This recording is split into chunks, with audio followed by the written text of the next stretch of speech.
riwayat tentang 3 hal yang didoakan Rasulullah. Jadi Jibril itu mendoakan 3 hal. Yang pertama adalah bu'dan, ya, celaka kata Jibril bagi orang-orang yang mendengar namamu disebut, ya, di sisinya, kemudian dia tidak berselawat kepadamu.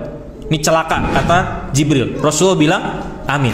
Yang kedua, bu'dan, celaka bagi orang yang bertemu dengan bulan Ramadan, ya, kemudian bulan Ramadan itu berlalu sementara dosa-dosanya tidak diampuni. Dan yang ketiga adalah bu'dan kata Jibril, man adroka abawaihi au ahadahuma hayyan falam yudkhilahu al-jannah. Yang ketiga kata Jibril alaihissalam adalah celaka bagi orang-orang yang masih diperkenankan untuk bertemu dengan kedua orang tuanya atau salah satu dari mereka dalam keadaan hidup, tetapi tidak bisa memasukkan dirinya ke dalam jannahnya Allah Subhanahu wa taala dengan berbakti kepada keduanya. Ini celaka.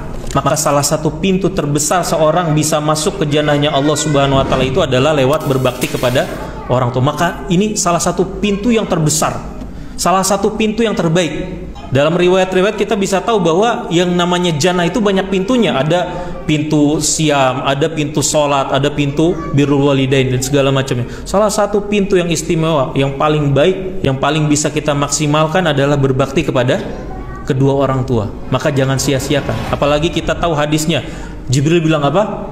Dan celaka. Gimana didoakan Jibril celaka, diaminkan oleh Rasulullah? Ini bahaya nih. Didoakan oleh penghulunya para malaikat, diaminkan oleh penghulu para rasul. Bahaya. Maka jangan sampai jadi anak durhaka. Nauzubillah. Apalagi orang tua kita yang sudah tua renta, jangan sampailah kita sia-siakan. Itu pintu surga kita itu. Nauzubillah, ada budaya barat mulai masuk ke Indonesia gitu kan. Jadi orang tua yang sudah renta dimasukkan ke panti jompo. Apalagi kualitas. Saya pernah punya tim, ya bukan tim sih, kajian mahasiswa gitu ya, mahasiswa di Perbanas. Itu salah satu kegiatan mereka bakti sosial ke panti jompo. Itu mereka ketika masuk ke panti jompo di Jakarta, itu mereka nangis, Pak.